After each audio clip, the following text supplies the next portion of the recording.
prioritize their personal agenda above the agenda of the American people. At America First Works, we envision an America where power doesn't live in the marble hallways of a distant institution, but lives in the hands of the American people, the people who build our cities, the people who till our lands, the people who fight for us every single day, for the people who dream of a better future for their children. And by having the conversations like the ones we're having today, we will advance an America First agenda for the American people, not the political elite, not the unelected bureaucrats. Today, I have the honor of introducing a distinguished leader in the America First movement, Brooke Rollins. Brooke embodies the spirit of our founding fathers. She's from the small town of Glen Rose, Texas. You could say she left her farm to serve in the former administration as the director of the White House Domestic Policy Council and chief strategist. After her service, she founded America First Policy Institute, where she serves as president and CEO, as well as the senior advisor for America First Works, the sister organization. Today, she will lead our conversation on the bureaucracy that we are experiencing today, and without any further delay, I'd like to introduce Brooke Rollins.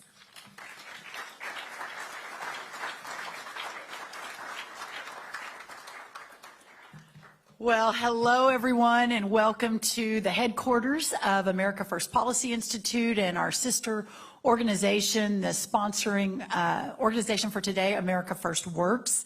We're so glad to have you, and what an honor it is for the last 2+ years to have served as first the founder, but now the president and CEO of America First Policy Institute, and as a senior advisor of America First Works. As Ashley mentioned before, AFPI and AFW, I was so honored to be part of the last administration, first running the Office of American Innovation and then eventually as Domestic Policy Chief in the last White House. When AFPI launched just over 2 years ago, you all may not be surprised to remember that it was far from the most auspicious time for that endeavor. The Biden administration had just begun, and leftists and progressives dominated federal governance, and nothing perhaps was more unlikely, maybe even unliked at that moment, than the phrase America First. So in the face of all that, in that environment, we launched America First Policy Institute and America First Works to do no small thing, and that thing was to save this country. And to save the country we love. It is a simple thing, but it is also the hardest thing.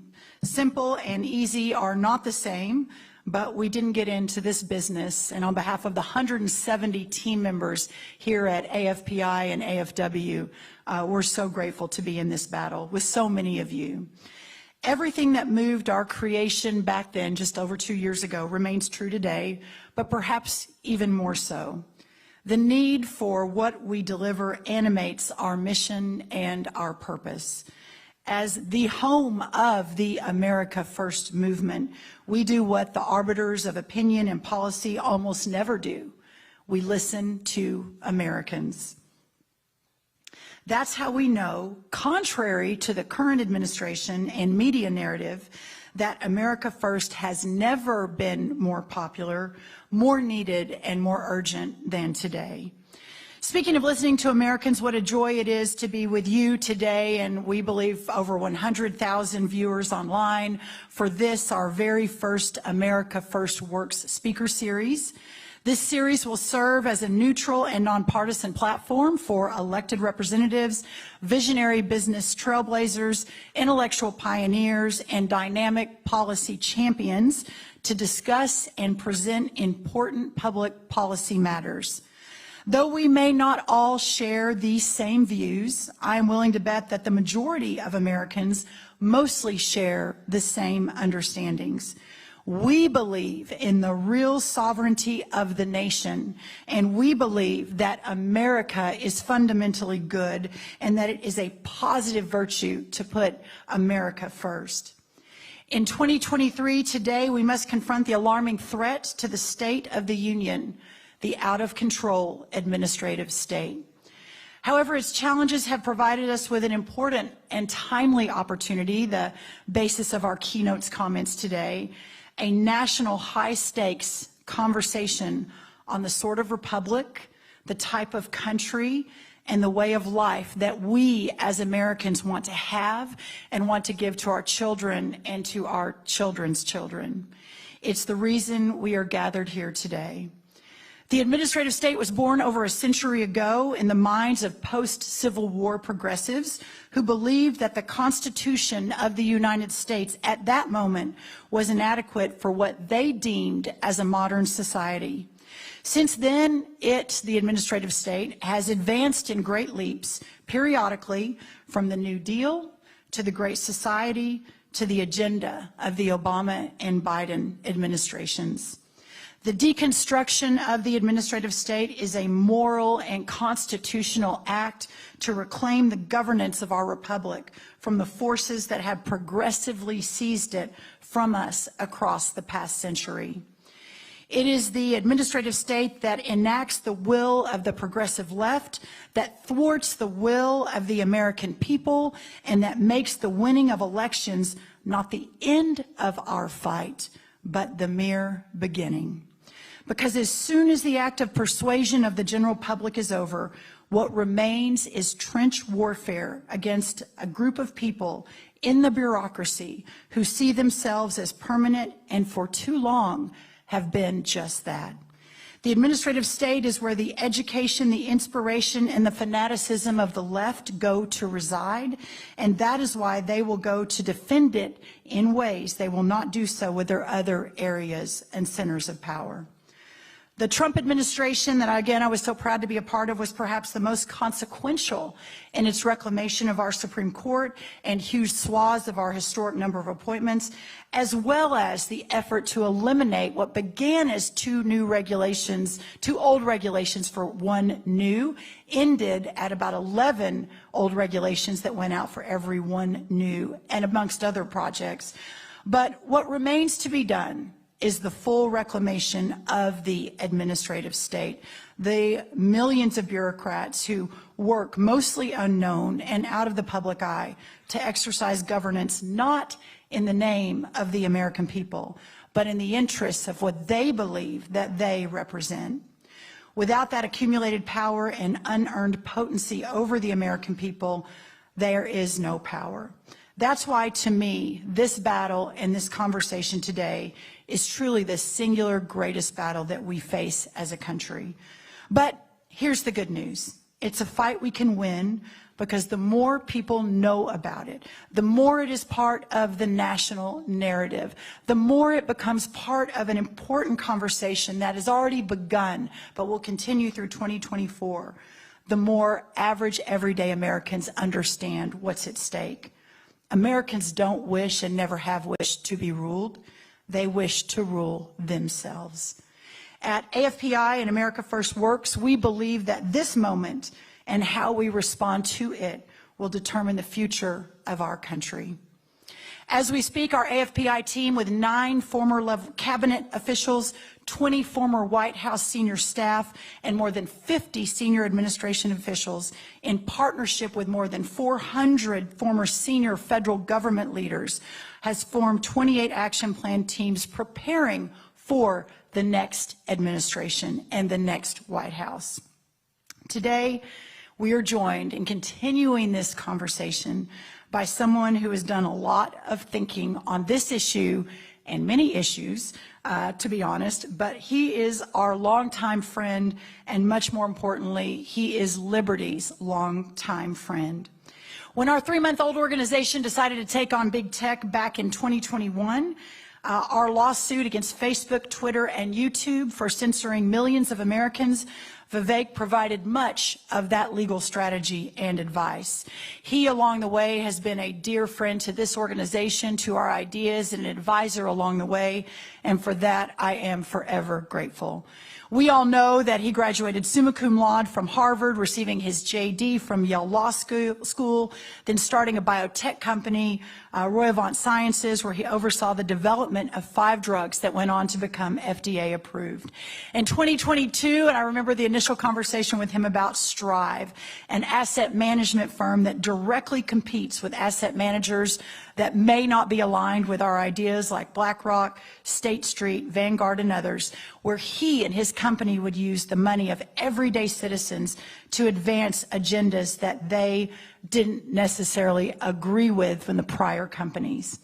We should pause here, though, and note that the most impressive thing about our friend Vivek, it's not his degrees from very fancy universities or his founding of billion-dollar businesses, although that's all very impressive. And many in his point in life would choose a different path, a path of a lot of leisure and fun and getting to rest on what he has already built at such a young age. But instead, Vivek has chosen to run directly into the arena to save the country that he so loves. Please help me welcome one of the great friends of AFPI, of liberty, and of this conservative movement, Vivek Ramaswamy.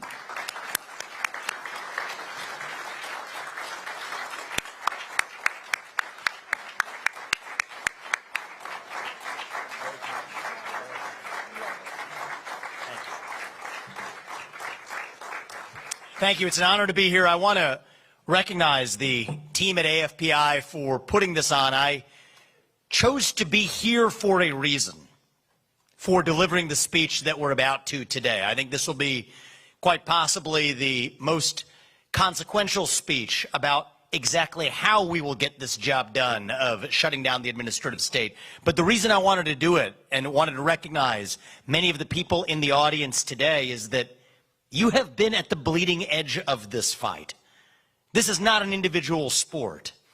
This is a team sport. There will be no political messiah coming from the White House on high to save us. If we are going to be saved, it is going to be because we save ourselves. And I think that that is the mentality that I respect most about this institute. And Brooke, I'd like to recognize Brooke Rollins for her outstanding leadership. Let's give her a round of applause as well for leading this great institute. So thank you, Brooke. I appreciate that. I want to kick this off by actually a reflection on national unity. We are deeply divided as a country today.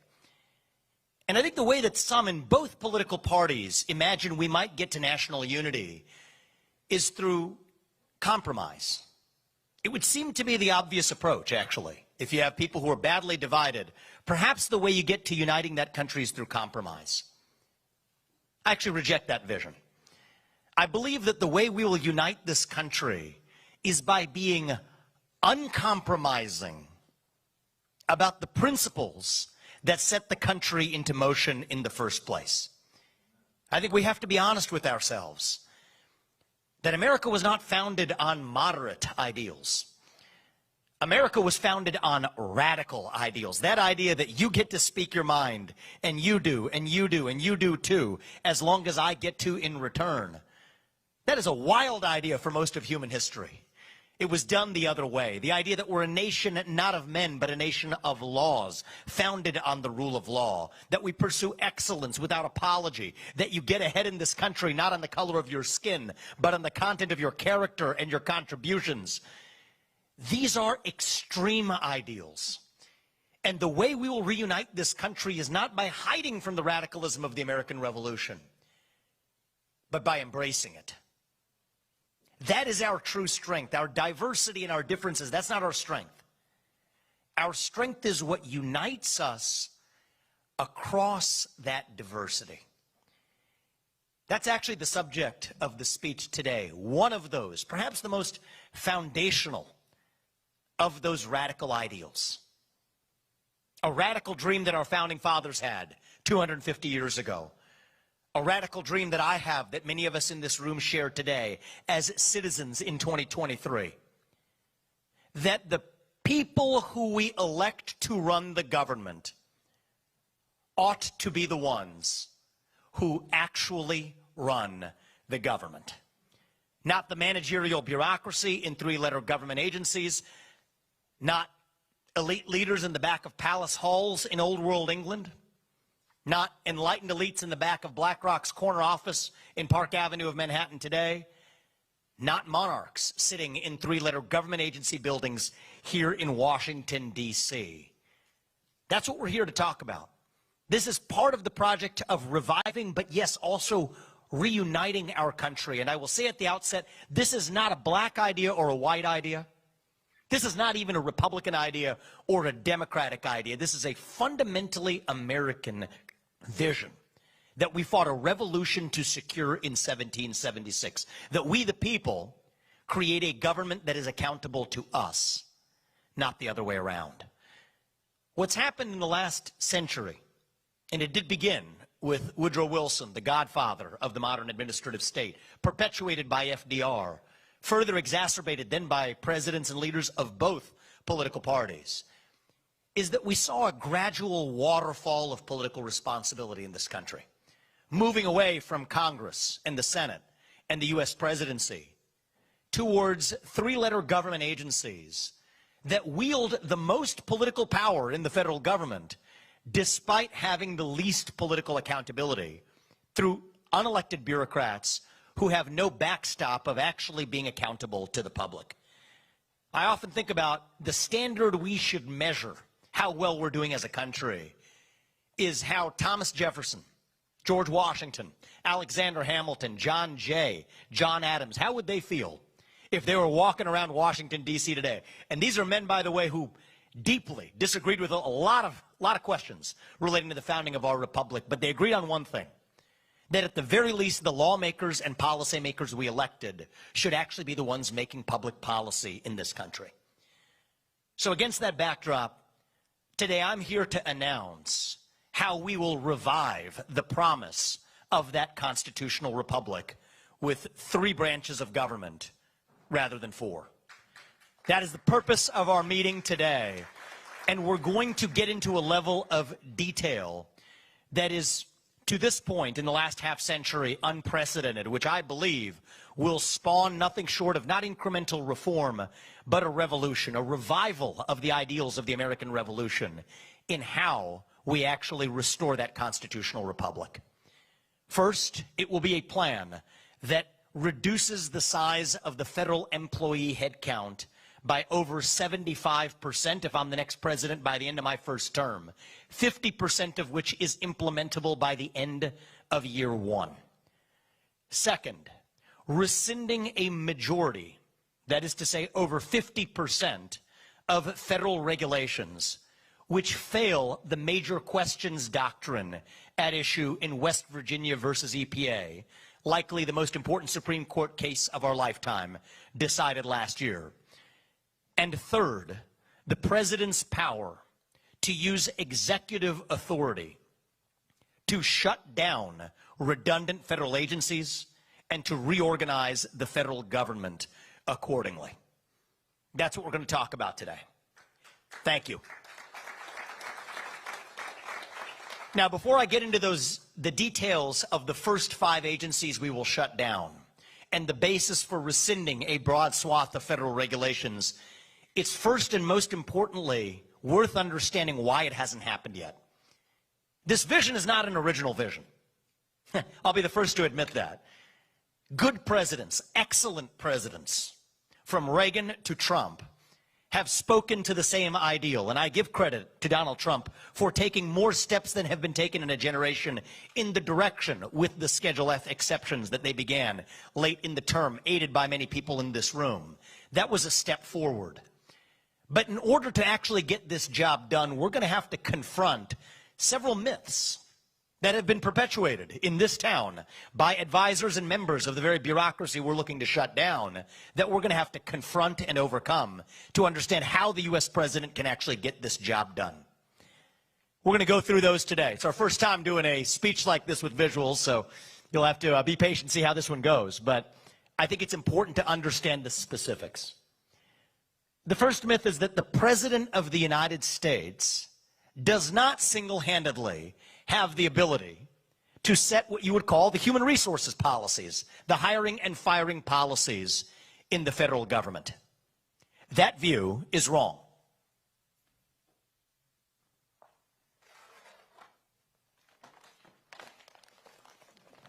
I'll put that there. The truth of the matter is that the U.S. president actually enjoys broad statutory authority to prescribe the rules of the civil service. If you want the citation, turns out the president, and I'm going to read from the U.S. Code, may prescribe such regulations for the admission of individuals into the civil service of the executive branch that will best promote the efficiency of that service. That's 5 U.S.C. 3301. Now, most federal employees work in what's called the competitive service. Well, it turns out the rules governing the competitive service for the U.S. president are even broader, pursuant to 5 U.S.C. 3302, that says the U.S. president has similar power to, I quote the law, prescribe rules governing the competitive service, which includes most federal bureaucrats. What does that mean? It's like the equivalent of working at a company. The HR department does not actually determine the rules without reporting into the CEO. It works the same way for the U.S. federal government as well. Well, that leads to a second myth that's perpetuated itself in this discussion of how we take on the administrative state. So far we've established that the U.S. president has, pursuant to 5 U.S.C. 3302, sole authority to set the regulations, the rules governing the Office of Personnel Management, governing the competitive service.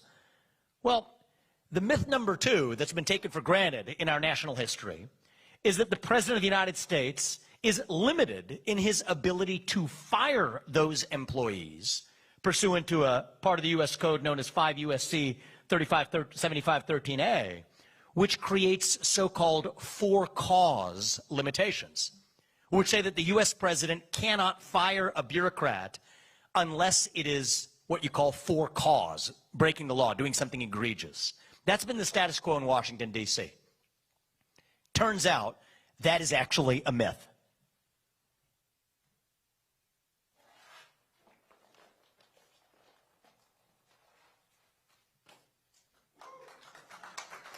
Turns out large-scale reductions in force are not covered by the statute. They're covered by a different statute, 5 U.S.C. 3502, that says that reductions in force are subject only to 60-day notice requirements and further what you call order of retention rules, the order in which you fire those employees. Think about it. The logic makes sense. If there's an individual federal employee who may disagree with the next U.S. president, who may have different views than I do on abortion or on gun control, but works in the EPA, these rules are designed to protect those employees from individual politicized retribution. Like it or not, that is what the civil service rules say. But they do not apply to reductions in force, large-scale mass layoffs. And large-scale mass layoffs are absolutely what we will bring to the D.C. bureaucracy, both because it is necessary and it is sanctioned by the law of the United States of America. Now, I believe in getting into detail. This is an occasion to dive deeper into that detail. Under the current rules, the rules governing how those employees are fired in large mass-scale layoffs are governed by the Office of Personnel Management and the OPM rules.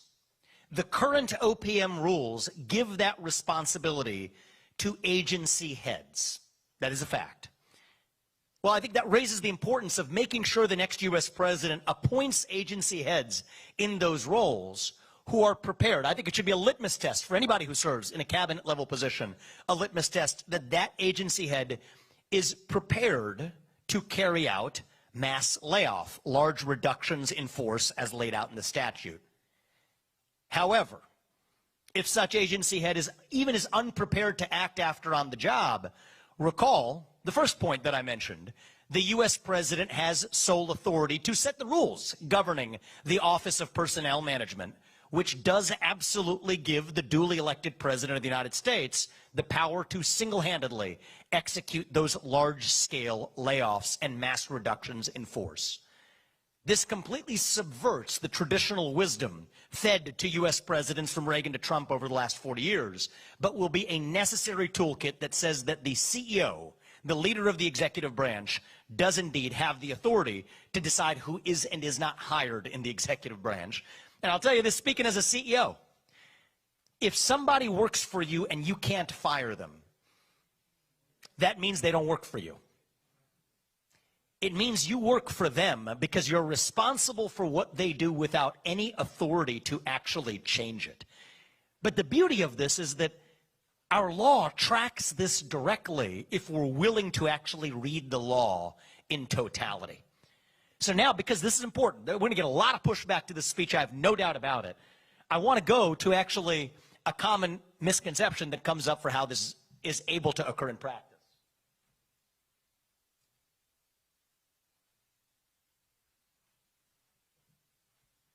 The next myth is that if you're carrying out these mass layoffs, you still have to do it within the structure of the existing agencies as they continue to exist. That's actually false. The myth is that the U.S. president does not have power to unilaterally reorganize or shut down federal agencies. Well, it turns out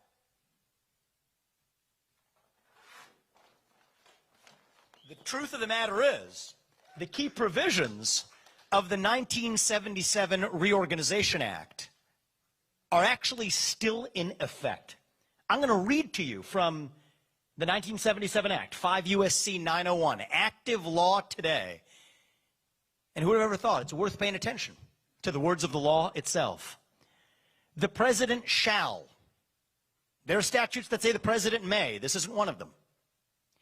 The president shall, from time to time, examine the organization of all agencies and determine what changes in such organization are necessary to carry out any policies set forth in this statute. What are the policies set forth in that statute? I've picked two examples for our purposes today. Number one, to reduce expenditures and promote economy to the fullest extent consistent with the efficient operation of government. Number two, to reduce the number of agencies by consolidating those having similar functions under a single head, and to abolish, that's not my word, that is a word in the statute, to abolish such agencies or functions thereof as may not be necessary for the efficient conduct of the government. This is not a suggestion to the U.S. president from Congress.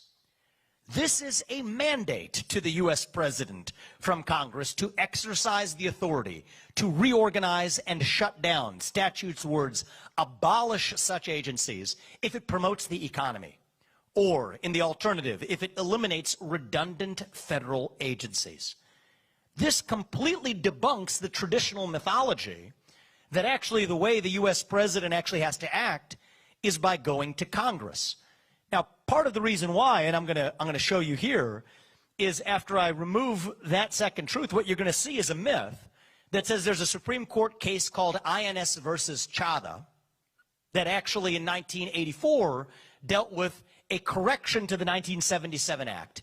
And this is arcane stuff, but this is actually important to get to the bottom of what's going on.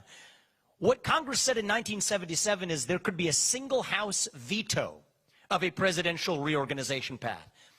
What the Supreme Court held to be unconstitutional in that case was actually the single House veto. So they said, no, you can't do it with the single House veto. It has to go through both chambers of Congress. That's what INS versus Chadha said, but it's been misinterpreted and fed incorrectly to people who have occupied the position that I'm running to occupy to say that that stops the U.S. president from acting unilaterally. The truth of the matter is, those provisions that required the U.S. president to seek congressional consent, those provisions had deadlines. But the unexpired provisions that are still good on the books are the ones that actually mandate the U.S. president to examine the efficient functioning of government from time to time.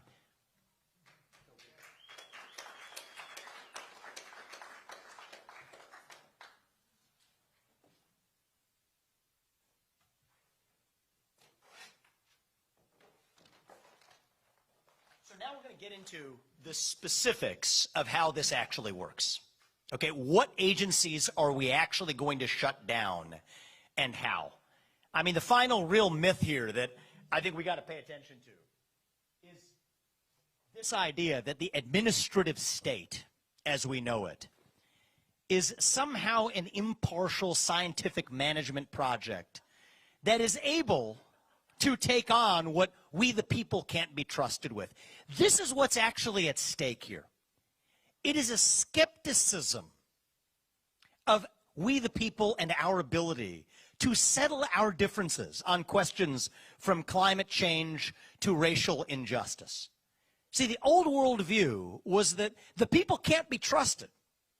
The people can't be trusted to sort out how to address existential climate change. If we leave it to the people, our planet's going to burn its way to pieces. We're going to have systemically inequitable results amongst different races. This is what's baked in.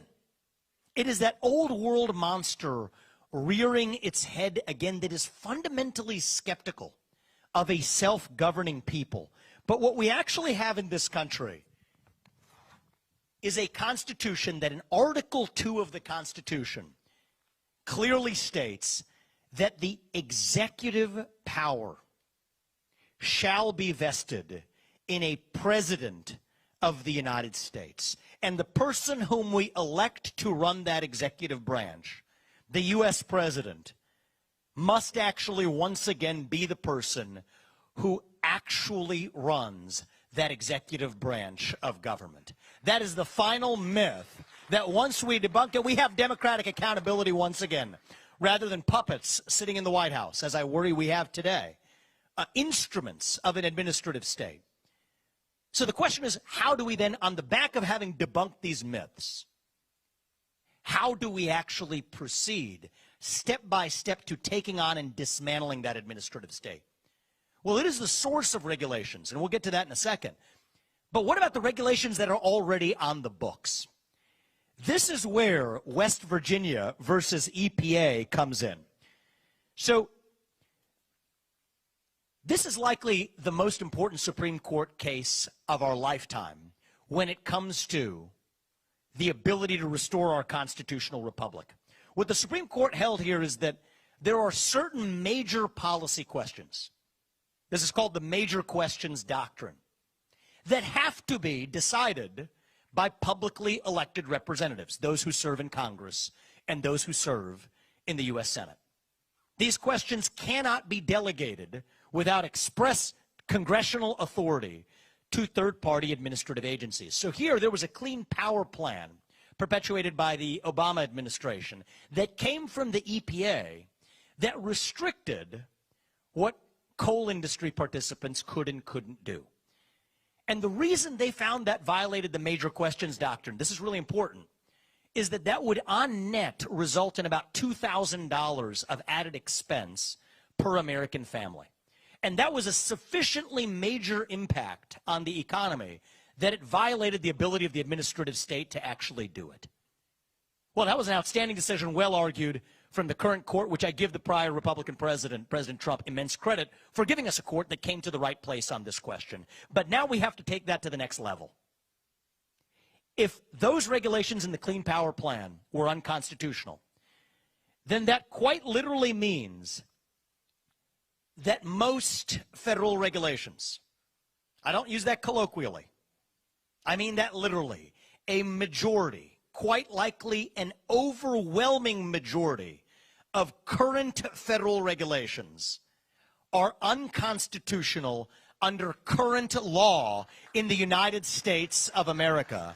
And on day one, January 20th, 2025, it is the job and duty of the next president of the United States, under West Virginia versus EPA, to immediately rescind the effectiveness of a majority of those federal regulations. And I will give you a sense of how broadly that view actually spans, from independent contractor regulations that Obama had, Trump rolled back, Biden brought back. We have gig economy workers numbering in the hundreds of thousands, if not millions, over 1 million across the country, covered by these regulations that were passed in violation of the major questions doctrine based on the West Virginia versus EPA standard. E-cigarette regulations from the FDA that are driving more of them into the black market. Like many regulations at the FDA, which do not match any statutory authority that Congress ever gave to the FDA, are unconstitutional under the major questions doctrine.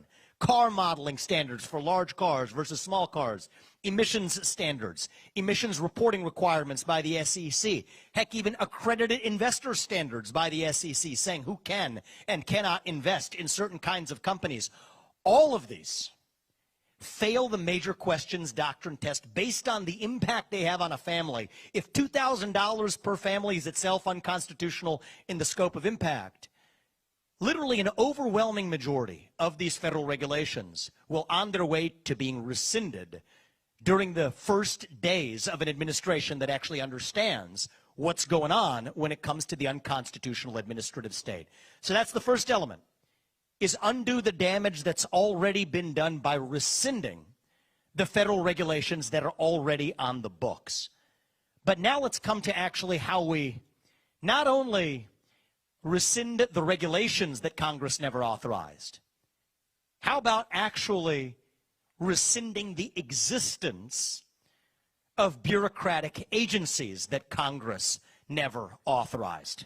And I'm going to start with an agency that, to many people's surprise, was not, despite getting appropriations yearly, was not actually authorized by Congress. Let's talk about the FBI. This is an agency. If I'm going to make a book recommendation, everybody, I like to write books, but I also like to read them from time to time. G-Man. It's actually a great book. It's not some Republican guy. I think he's like a Yale historian. Came out in the last couple of years. Pulitzer Prize winner, laying out the history of J. Edgar Hoover's legacy in the FBI. How this was an institution that was created to be corrupt from the beginning. The same one that used illegally collected tapes to threaten Martin Luther King Jr. into committing suicide, they tried to do, is now being used to target political opponents of a different persuasion.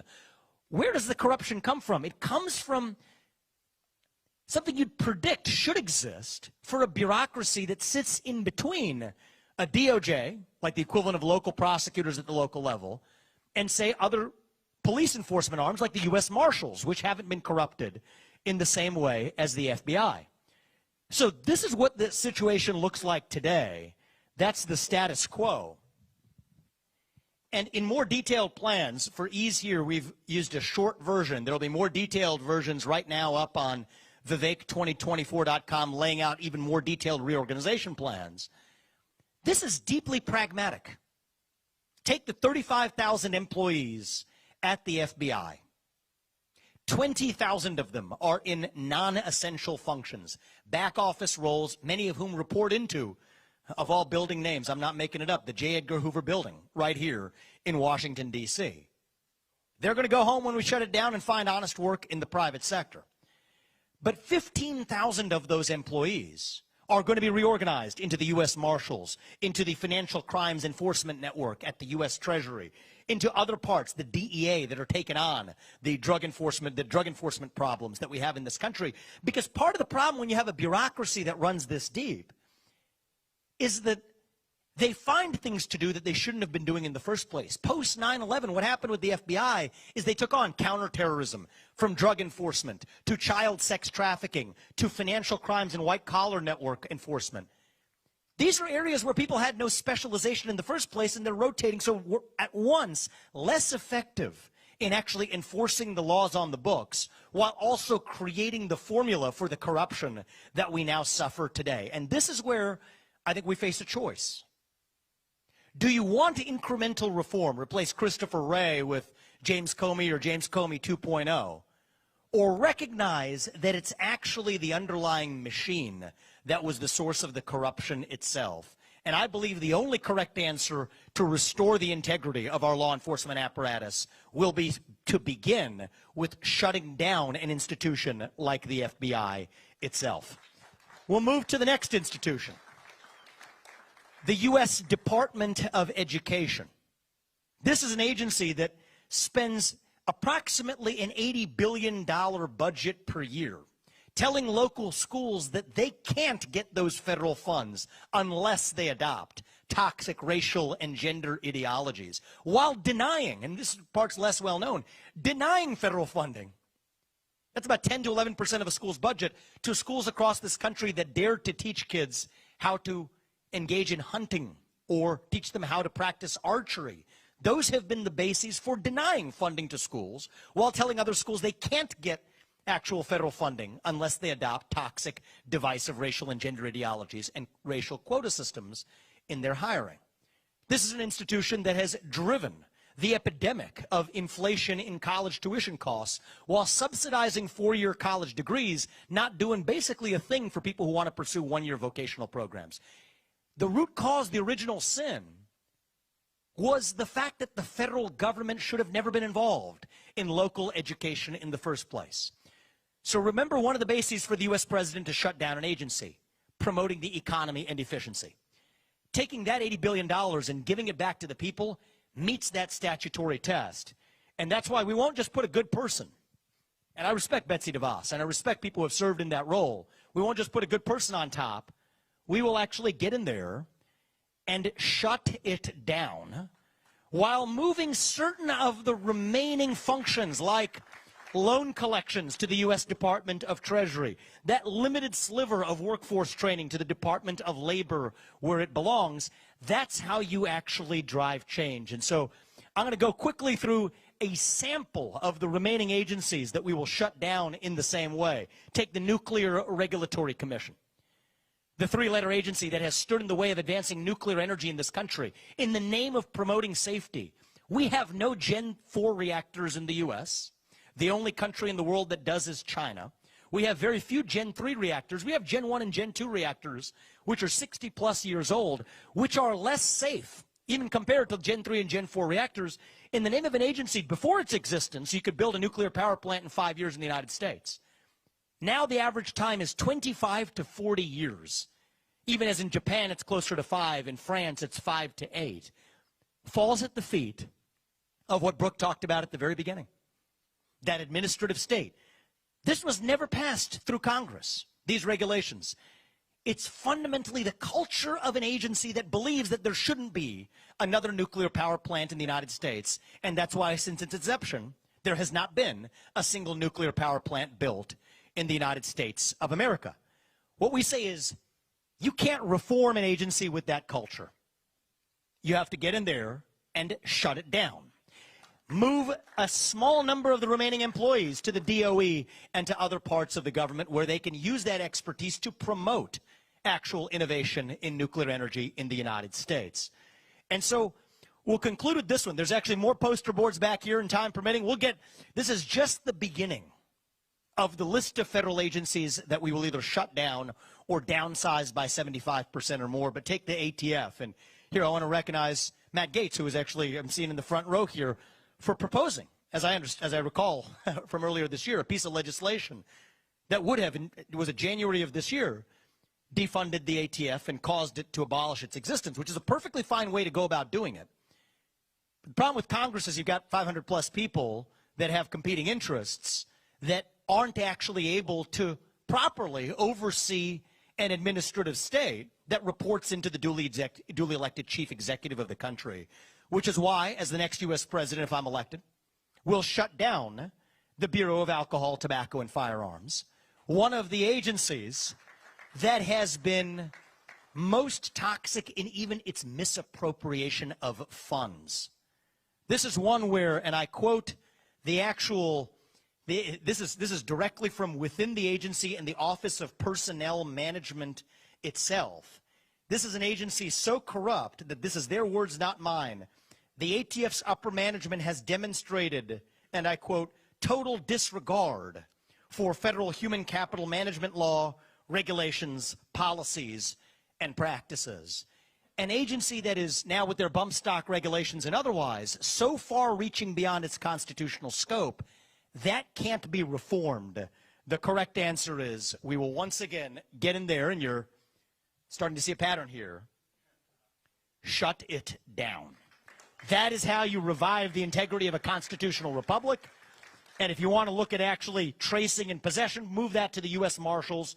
You want to move that to the Secret Service, agencies that have not yet been corrupted. And so this begins to give you at least a preview of what the new administration, starting in January 2025, can actually begin to do. I'm running to lead that movement for our country, but it's not going to happen, as I said, as a one-man show. Every one of us, from Congress to the Senate to every citizen in this country, has to play a role in reviving our country. And I want to recognize people in this room who worked hard starting in 2020 on the Schedule F exceptions that I think are a key part, a key step in beginning to reclassify federal employees to open up the possibility of firing. But what I'm suggesting now is the next president of the United States now needs to go further in having a deep first personal conviction that these laws are unconstitutional, that the regulations passed pursuant or not pursuant to those laws are also unconstitutional, and have the spine to actually ensure that we have one executive branch in the United States of America. And I think that is the choice we face at this juncture. Do we want incremental reform? Or do we want revolution? I stand on the side of a revival of those 1776 ideals. A revival of that idea that, yes, we the people create a government that is accountable to us, not the other way around. This is what unites us as Americans, and this is personal to me. I grew up into that generation where we were taught to celebrate our diversity and our differences so much that we forgot all of the ways we're really the same as Americans, bound by that common set of ideals. E pluribus unum means from many, one. That is the dream that won the American Revolution. That is the dream that reunited us after the Civil War. That is the dream that won us 2 world wars and the Cold War. That is the dream that still gives hope to the free world. And if we can revive that dream over group identity and domestic monarchy, then nobody in the world, not a nation, not a corporation, not a virus, not a 3-letter government agency is going to defeat us. That is what American exceptionalism is all about. And that is what we together will revive to save this great nation. Thank you all for coming today. May God bless you. God bless your families. And God bless our United States of America. Thank you.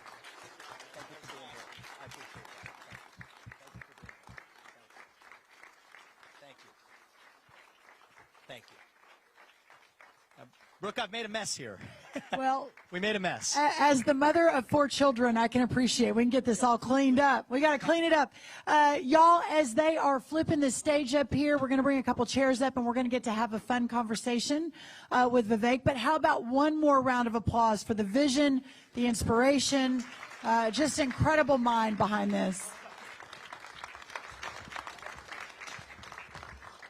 How about a round of applause for the stage switchers? Like that was perhaps the most impressive thing. Sincerely, Vivek, thank you. And as I mentioned in the introduction, the path that you have chosen, wherever it ends next year, or 4 years later, or 8, or whatever it is very clear that I personally am animated when I think about the founding of our country, and it wasn't thousands of people, it was a handful of committed patriots who refused to give up. And when you mention revolution in your comments, I think that's in a way very similar to where we are today. And that handful of committed patriots can truly save a country and change the trajectory of America. So God bless you for answering the call. It is really fun to watch you out in America on this journey that you have chosen. Recently, I saw a video of you speaking to a senior in high school, and you told him that it's important not to think with the pack, to be willing to be a contrarian. Today, you're with us in your capacity as a successful businessman and entrepreneur, but the journey that you have endeavored, clearly, many would say, is a little against the pack in the best way. So what advice, and how has the advice you shared with this young man, how has it led to where you are today? Well, I think that this is a distinctly American view, by the way, Brooke. So for me, being willing to take risks and to fail is a core part of how you actually get to success. And I think that that's part of the founding spirit of this country as well, that in some ways we've lost. We talked about 1776 earlier. I think we live in a kind of 1776 moment, and I think I think it must have been the same young man, if I'm remembering the conversation you saw correctly, where I told him, you don't know how old Thomas Jefferson was when he wrote the Declaration of Independence? He was in his early 30s. I think he was 33 years old. And he not only wrote the Declaration of Independence, he invented the swivel chair while he was writing the Declaration of Independence because he felt like he needed it to think. He's like, well, I can't think unless I'm spinning around. Let me just invent the swivel chair. That's the swivel chair we sit in today. And by the way, Benjamin Franklin, who's one of the co-signers of that Declaration of Independence, invented the Franklin stove, an early remedy to the common cold, the bifocal spectacles. What do we say today? That's for the technocrats. Right? It relates to the speech I just gave, actually, that belongs to the technocracy, that's actually something you can't do. And if you dare to do it and fail, we're going to punish you for it. And so part of the journey that I've taken, Brooke, is one where, yes, I have taken calculated risks. I haven't succeeded every time, but I've succeeded more times than I've failed, which has allowed me to get to where I am. But I want to create a country where every kid has the space and sense of self-confidence to actually be able to do the same thing. And I think it sounds like it's a different topic, but it's not really. It's deeply related to the discussion and the technical discussion we just had about shutting down the administrative state. I feel like there's an inner animal spirit in the heart of the American soul that has been domesticated, has been tamed by this new cancer that penalizes the pursuit of excellence and celebrates victimhood and limitation instead, restraint. And our culture, our animal, that has leapt oceans to lift up places like China, while their culture of Maoist victimhood and even stifling technocracy, that's leapt back to hold us back. And so I think when many of us rallied behind the cry to make America great again, that's what I think we actually hungered for. The unapologetic pursuit of excellence in this country. That's what it means to be an American. And yes, part of excellence is if the pack goes that way, you go that way as long as you know that you're actually right. Be contrary and be right. That's my advice to every entrepreneur. That's my advice to this country, and I think that's a big part of how I'm going to lead if I'm elected as the next president as well. Yeah, well said, well said. I know for those of us in the audience, those watching with all the cameras in the back, those of us sitting here that were in the last administration and in the last White House, it's interesting because when I agreed to go in year 2 and stayed for those final 3 years and planned to stay longer, I had a lot of people tell me, oh, it's a lost cause, that the government of America, and it's just out of control. Like you can make little changes around the margins, but there's no way to pull it back in. So when I left Texas, moved to Washington, joined the White House, and I think I speak on behalf of a lot of those from our administration that are here, I didn't know what to expect. I knew we had a businessman in the Oval Office. I knew that he challenged his team to swing for the fences every day. I will tell you, when I left, I was actually more encouraged than I had ever been in my life and 20 plus years in public policy that this country can be saved. But to do it, you have to think big. You have to have a very intentional and purposeful plan. And you have to be willing to be contrarian and go against the pack.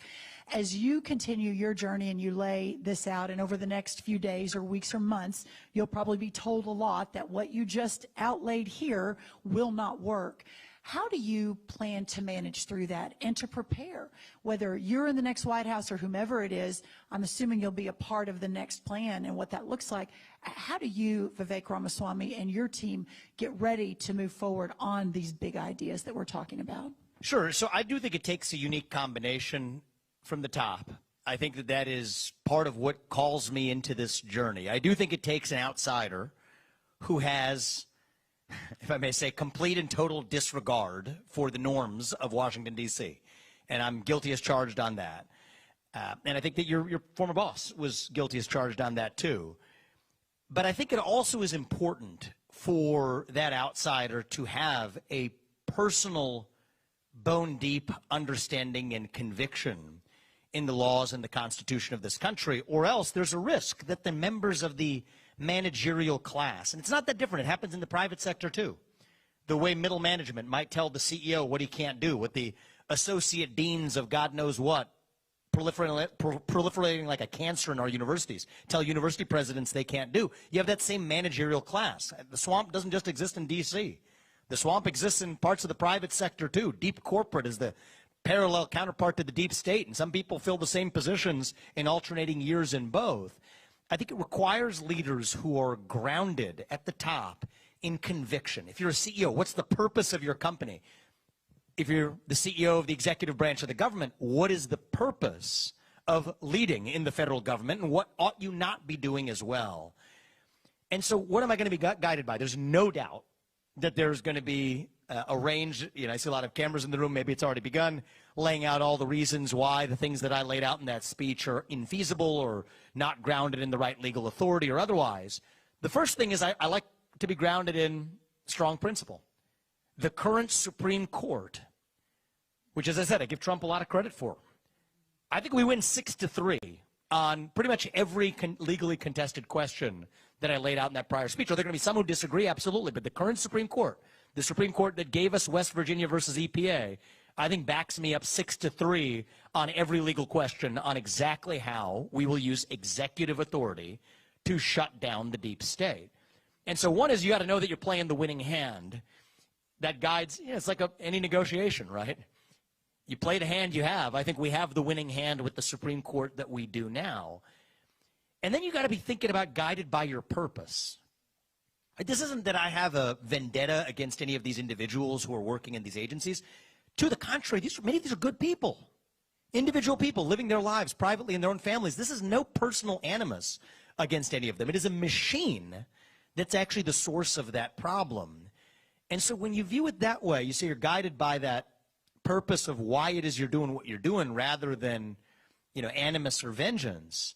I think we actually go further with our own agenda. And so I think it's that combination of knowing at the Supreme Court we have that winning hand, but at the same time being guided by a purpose that's bigger than one man, bigger than me. I mean, I give Trump credit for giving us the Supreme Court that I've said that I would like to use by winning 6-3, such that the next guy who comes after me, or gal, whoever it is, doesn't have his or her hands tied in the same way that the next presidents will appear to be in January 2025.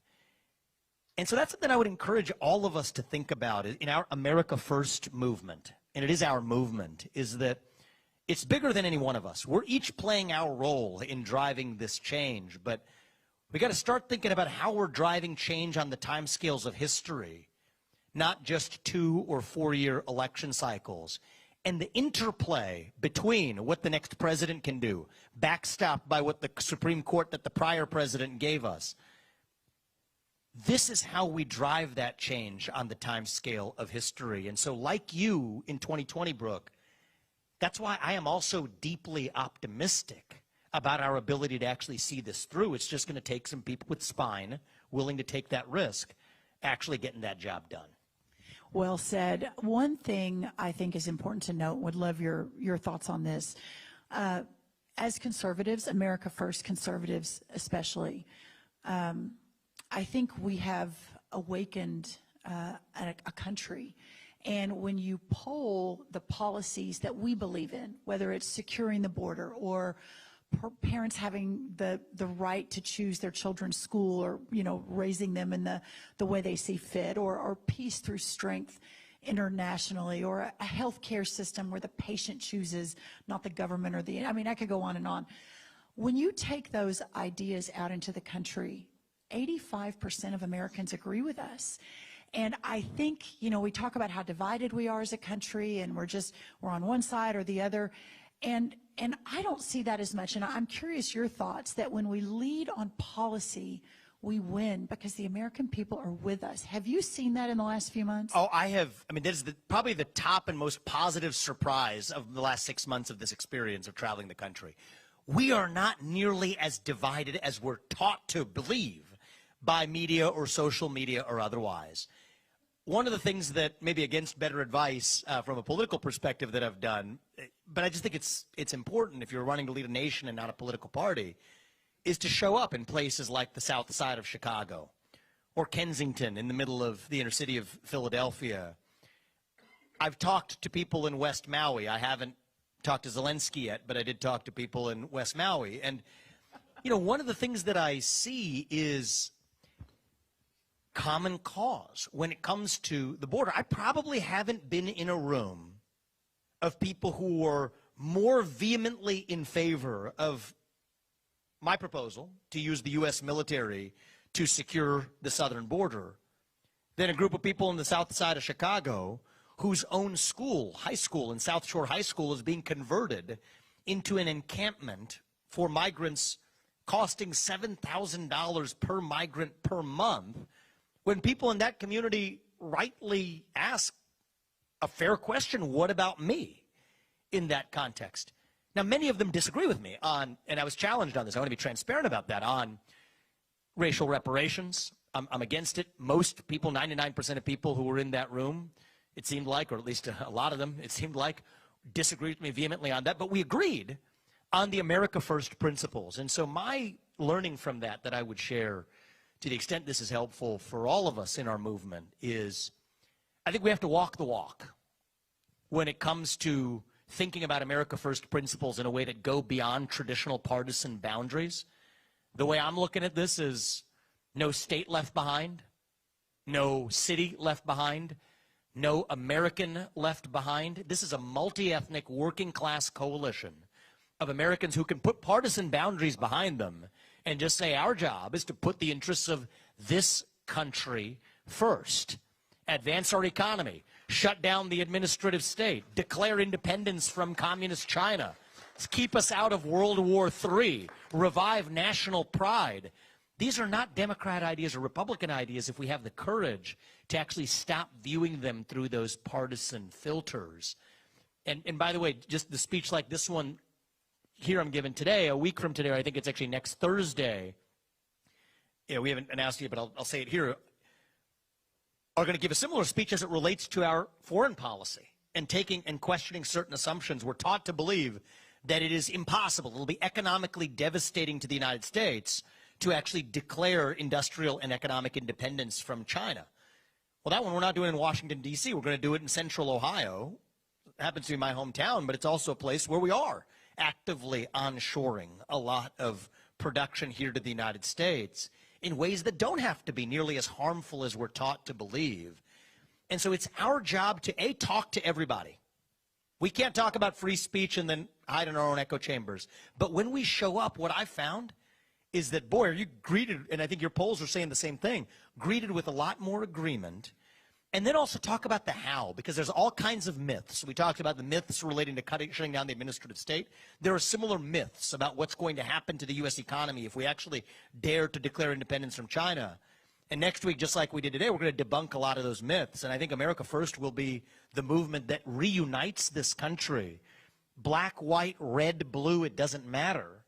We are all American, and the job of the U.S. government and the duly elected president is to put the interests of those Americans, all Americans, first again. And I think that that's something we can do to reunite this nation, and I'm optimistic about what I see.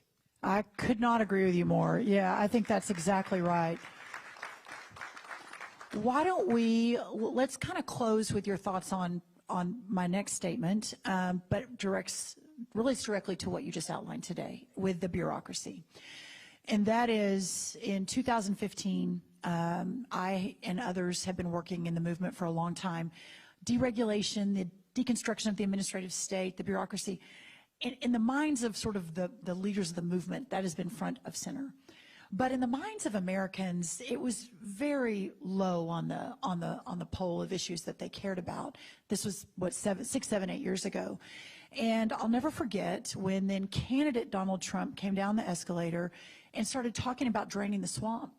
and caught the imagination of a nation. And I remember being so encouraged that there is a way to break through to the American people, that this idea from the political class, the political consultants, that, oh, you can only talk in 30-second sound bites, and, oh, you can't go deep on some of these policy issues, you're going to lose, you know, the vote or whatever. I think that was proven wrong the last time around, because now draining the swamp and deconstructing is a top issue for Americans. But you particularly have a talent to take complex issues and really go deep and explain them to the American people. Have you found that the American in middle of Ohio, that they are open and willing and interested in understanding truly what's at stake and truly how to fix it? So I'll be very candid about this. I'm embarrassed to say this was a surprise to me, but it was a surprise to me, if I'm being very honest. Right, so I've been educated at top institutions, name brand, colleges, university, law school, all that, okay? And I'm in touch with many of my former peers.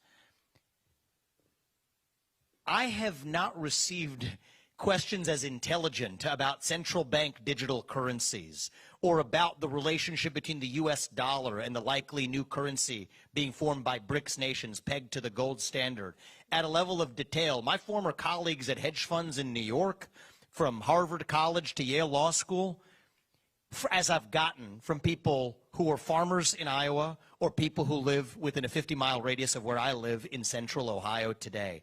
That is deeply encouraging. Right, that is the founding spirit I was talking about. You know, Thomas Jefferson and George Washington, I mean, these guys weren't traditionally college-educated founding fathers either. And I think that that level of curiosity right now is, at least in my lifetime, as I've seen in this country, at an all-time high. That's a good thing. Why is that? I think it's because the last 8 years, the people have been taught that the media is completely not to be trusted. The information you're fed, we know we've been burned. From, and I'll be bipartisan about this, weapons of mass destruction in Iraq, to the basis for the 2008 bailouts, to the Russia collusion hoax that never was, to the origin of COVID, to the Hunter Biden laptop story that was suppressed on the eve of an election, to now how our money's being spent in Ukraine. We can go time and again. People now say, okay, fool me once or twice or thrice or 7 times, shame on me, but fool me 8 times, you won't, right? And so I think that that's created a hunger where what people, I hate the term middle America, but what we refer to as middle America are independently consuming information that is grounded in fact, reason, logic, skepticism of what they're fed. And boy, is that an opportunity for us right now. I mean, it's like a 1776 moment that we live in. And this is where I see the daylight between what I think of as an old GOP and the America First movement. It's a methodology question, right? Because the tradition, I get this advice too. The number one piece of advice that I get still from people giving me political advice, political consultants, good people, thoughtful, is simplify it. You got to dumb it down, make it simple, or else you're not going to win this election. The way I view it is there's a betrayal involved in that, because the threats we face are complex right now. And so it would be a form of a lie to oversimplify that. And so I'd rather lose an election and speak the truth than to somehow win by feeding people poll-tested slogans. But Thomas Sowell, I think, had an inspiring quote from, I can't remember when it was. It was a long time ago. But what he said was, if you care about someone, you tell them the truth. If you care about yourself, you tell them what they want to hear. And I think that this is why the GOP didn't succeed in 2022, actually. Because the thing that polled well is Biden's agenda is doing poorly. Criticize Biden, say Biden 3 to 5 times, as many times you can in a 30-second soundbite, and that's how you win, because that's what the polls tell you. But I think what people are hungry, craving, is an affirmative alternative vision, actually. A vision of our own. Until I mentioned it there in reference to political consultants, I haven't mentioned Biden one time in the hour and a half we've spent together now. And I think we need to get in the habit of that because, first of all, pursuant to the discussion we just had, we know that he's not really the person running the federal government anyway. Right? It's a puppet. So you're missing the point if you obsess over one person. But more importantly, I think part of the America First movement. I think this is where it's a powerful movement beyond just a political partisan tug of war between the GOP and the Democrats, is actually having a vision of, first of all, to put America first, we have to define what America is. And then once we define what America is, we have our vision that we actually put first above everything else. And I think that's going to be a formula for not just winning elections in landslides, though I think we can do that in 2024, but for reuniting a country that actually is, beneath the surface, far more united than we'll give it credit for. And the thing I'll sort of say in closing, from my part at least, Brooke, is, people say, one of the criticisms I still get, I guess, is you're too young to be doing this. I was 37 when we started, but then I addressed that. I turned 38, last month. So I believe in addressing critics. But go back to Thomas Jefferson. He was 33 when he wrote the Declaration of Independence. But now let's just think about our country. The only thing I will say in our movement, okay, where I want to see us, and we're speaking amongst friends here to sort of level this up, is to say that I don't want our America First movement to be one that accepts that we have to be a nation in decline. We're taught to believe it. It's easy to believe it. I understand why you might believe it. We don't have to be a nation in decline. I think as a nation, we're all really just a little young, actually. Going through our own version of collective adolescence, figuring out who we're really going to be when we grow up. And when you view it that way, at least for me, it starts to make sense again. Right? You go through your adolescence, you lose your way a little bit. You lose your self-confidence. You lose your sense of who you really are. But we are stronger for it when we get to our adulthood on the other side. Yes, we go through that identity crisis, that national identity crisis. But we can be stronger for it once we get through it. And so, no is my answer. We don't have to be ancient Rome. We don't have to be that nation in decline. I think we can still yet be a nation in our ascent. Maybe the early stages of our ascent, actually. Maybe we're not even yet at base camp. On our way to that country, to that mountaintop, to that nation where we can still tell our kids, you've got them, I've got them. We want to tell them in good conscience that the United States of America is still that country where no matter who you are or where your parents came from or what your skin color is or how long your last name is in some of our cases, that you still get ahead in this country with your own hard work, your own commitment, your own dedication, and that you know what? You're free to speak your mind at every step of the way, and that the people who you elect to run the government are the ones who actually run the government. That's the American dream. That's what I think we got to stop running from something. That is what we are running to. And that is what, due to the hard work of many people in this room, I am confident we will revive to save this great nation. Thank you all for having me, and I appreciate it. Amen. Vivek, you are an inspiration. I'm just going to close us, if you don't mind, with something from Scripture. Proverbs 11:14. People lose their way without wise leadership, but a nation succeeds and stands in victory when it has many good counselors to guide it. God bless you for being one of those counselors, and God bless you for being in the arena. Thank you all for joining us today. Thank you.